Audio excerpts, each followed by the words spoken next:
When you bring your child home for the first time, you want a baby monitor you can trust. When you choose Stork, you choose technology trusted to monitor 10 million babies in hospitals every year. Stork continuously tracks your baby's pulse rate, oxygen saturation, and temperature. Visit MassimoStork.com to learn more. Stork, a revolutionary baby monitor, is born. Stork is not a medical device. Read and understand all product labeling. Massimo data on file. Moms and dads, I bet you can relate to this email. Kirk, my son is just like the kids you described in your podcast. He comes home feeling defeated after school, feeling like he isn't smart. But I got him Crunch Labs and he loves it. Building the new toy and watching Mark Rober makes him feel smart. And then he explains, talking a million miles a minute, like our kids do, all the cool science facts he's learned. It's like I get my real kid back when he's building his Crunch Labs toy. And that is exactly why I was so psyched when my niece first told me how her son loves Crunch Lab. Confession, this is the one sponsor I wanted more than any other because it's such a perfect fit for our kids. So go to crunchlabs.com/calm and you'll see why. Crunch Labs is a STEM monthly subscription build box for kids.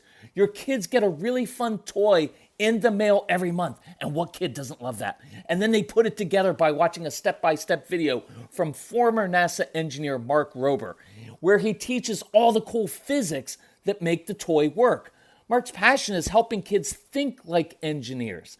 And this helps your kids develop resilience and problem-solving skills while having a ton of fun. Get your kids something they will actually love, use, and look forward to getting all throughout the coming year. Build your child's confidence now. Visit crunchlabs.com/calm and get your kids Crunch Labs today. So do you have a child who will say things like, "Nobody likes me. I wish I hadn't been born. I'm so stupid"? Well, it's very common. And it makes sense to me if you're a kid who feels like he doesn't fit in, like nothing he can do is good enough for anyone. Maybe maybe you do those behavior charts at school and he's always on red. Maybe he senses that, you kind of like the other siblings better than him. So that makes sense to me. And in the last podcast, we talked about kids who constantly get in trouble and make bad decisions, right? And a frustrated parent, you're going to say, what do I need to do to get through to this kid? But I will tell you, it's that constant focus on trying to change the outward behavior, right? Usually through ineffective consequences, that drives this kind of tragic thinking inside the child. So in this second part of the Calm Parenting podcast, I want to show you how to actually change this behavior while building your child's confidence and at the same time build a closer, more trusting relationship with your child. Because good discipline should always lead to a closer, more trusting relationship with your child. Not parent and child that are angry at each other, not a parent who kind of withdraws and says, well, if he just shapes up, then I'll have a relationship with him. No, we can have both. So that's what we're going to address today on this episode of the Calm Parenting Podcast. So welcome. This is Kirk Martin, founder of Celebrate Calm. You can find us at celebratecalm.com. It's not that hard. We ask you to please, if you find this helpful, share the podcast on social media and with friends. We want to help more people. And if you need help, write to our son, not like a real letter. Email Casey, C-A-S-E-Y, at celebratecalm.com. Tell us about your family. What are you struggling with? We will talk about it. We will reply personally to you and give you some recommendations. If you're interested in our products, you can always ask Casey about that, or just go on there, get the Everything program. It's got everything we've ever created, or there's some other programs. Ask Casey about that. So I did want to give a quick shout out to a really good dad. His name's Ryan. Not going to give away the last name. And he emailed me after the last podcast and said, that phrase of like, what can I do to get through this, kid? He said, I've literally used that phrase a dozen times in the past month, right? And you're not alone, because that's a common thing that we say. And he said, I've been trying so hard to fix my son and somehow get through to him through lecturing him, badgering him, taking away things.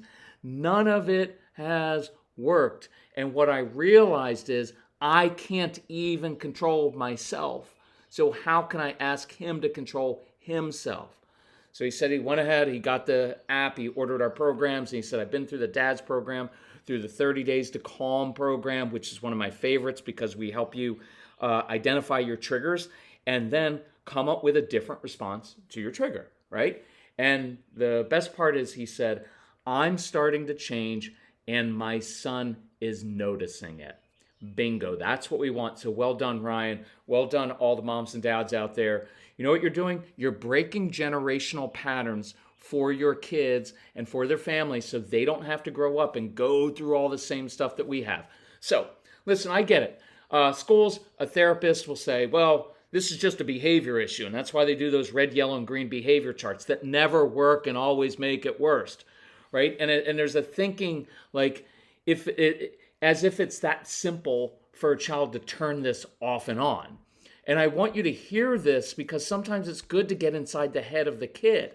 And your kids aren't thinking, they're not like, here's what they would want to tell you. I don't wake up every morning thinking, how can I irritate everyone around me, right? I don't want to wake up to be in trouble at school and at home. I don't want people being angry at me, yelling and disappointed in me. But since I was born, this is simply who I've always been. I keep getting in trouble for being the kid I've always been and doing what comes naturally. I want you to think about that. Think about a kid when they first go into preschool. And I always tell the parents of a strong-willed child, especially when they're really young, I'm like, guess what? When your child goes to preschool, you're going to get calls from the school because your child isn't going to follow directions the right way. They're going to get up and walk around. They're not going to sit still in circle time. They're going to be curious and get into things. And think for a kid, their job is to be curious and to explore. And they end up getting in trouble for doing the very thing that they're supposed to be doing because we overlay kids' lives with a lot of arbitrary standards that don't matter. And that's what ends up crushing your child's spirit. And so get back inside the head of this kid. He's like, I've got this busy brain. I've got tons of energy. And I'm particular about how I want things to be done, what I wear, what I eat, where when I want to do my schoolwork, which is usually never. Right? I didn't sit down and come up with some master plan about what personality I wanted to have or how my brain was supposed to work. I didn't choose this. My brain has simply worked this way since I was little. Look, a good insight from the ADHD University program. We get this, it's frustrating because we have this thing where it's like, well, your child, he doesn't focus on things that he's not interested in. Well, that's the way the brain is supposed to work. It's not a disorder. That's the way it's supposed to work. You're drawn to things you're interested in. That's why, look, you don't apply for a job that you have no interest in.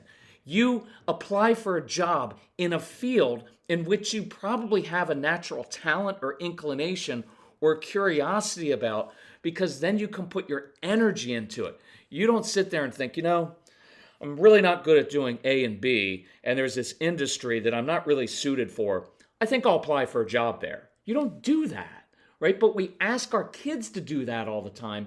It's not natural, right? So, and it's not like your child, right? It's not like he's chosen like, listen, I really want to grow up and just want to be oppositional.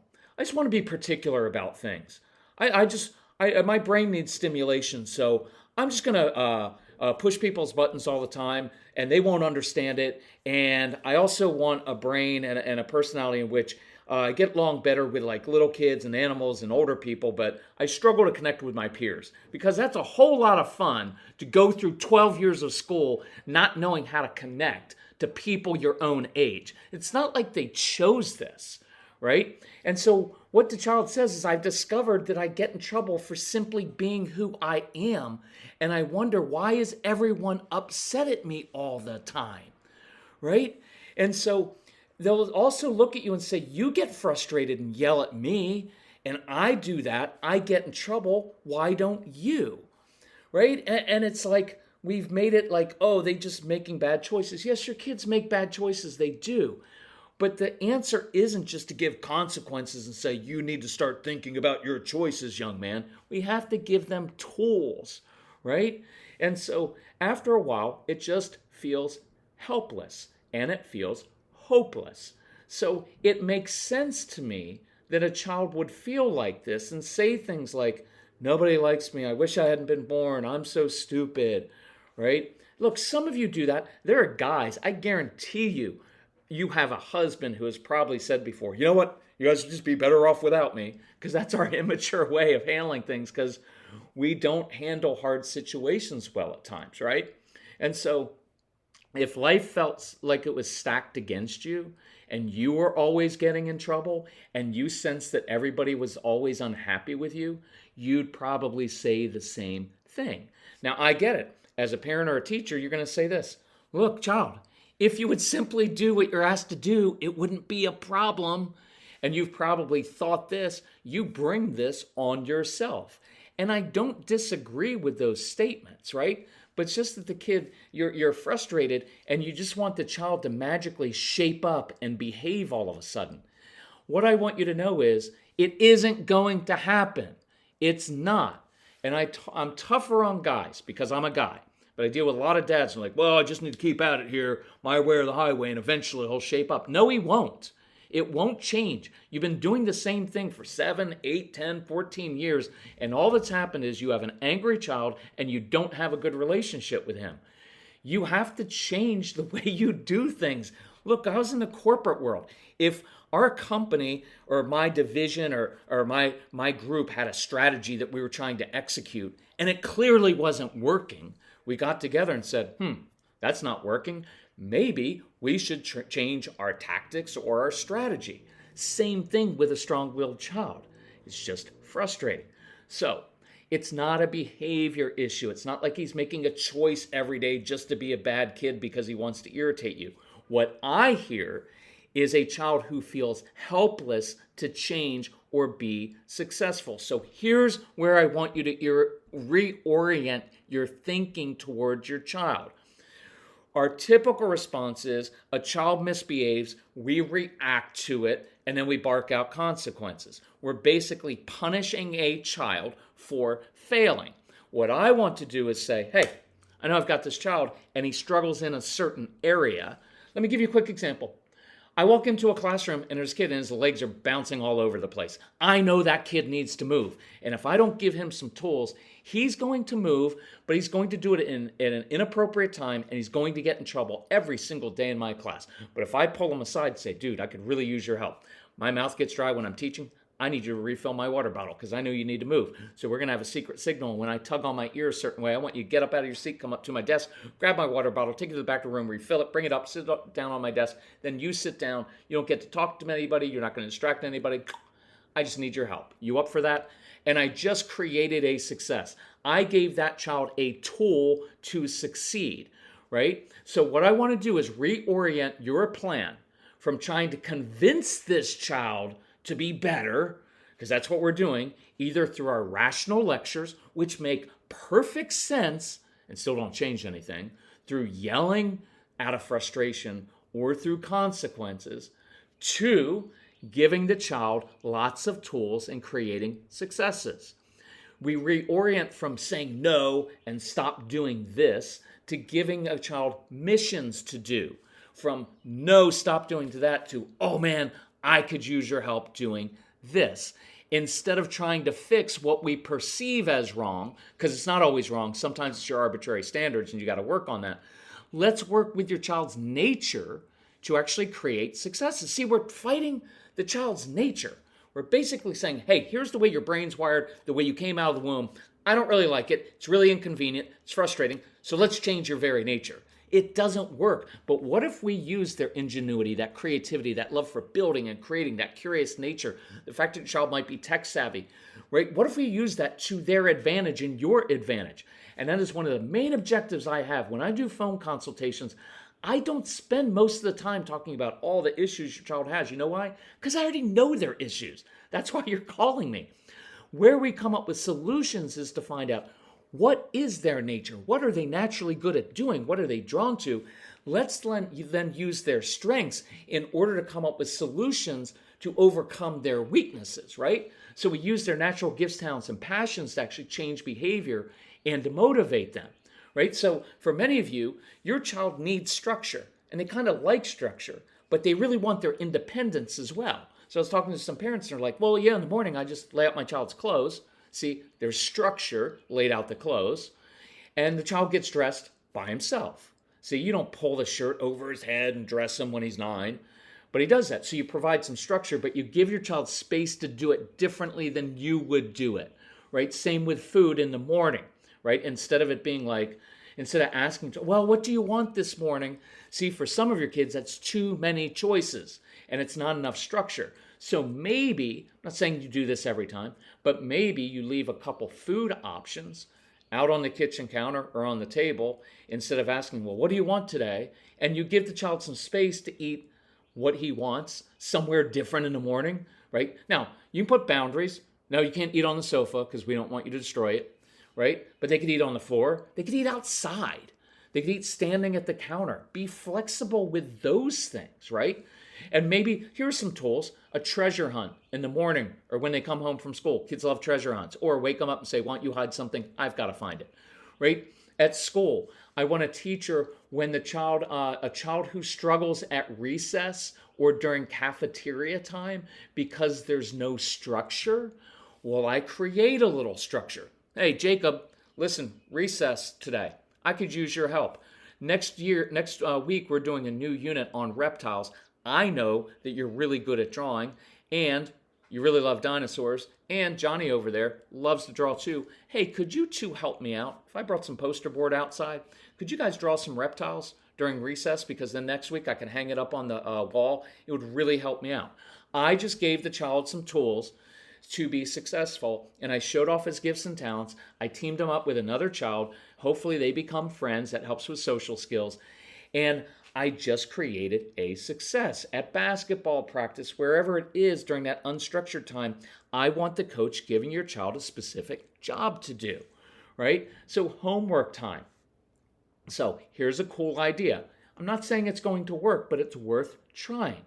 Sometimes talking just makes kids angry. Even a thing like, guys, ready to do homework? No, of course they're not. Why even ask? It's like we've said with bedtime.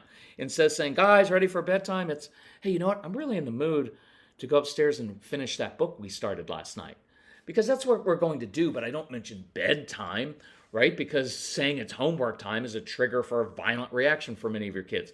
So you could try this.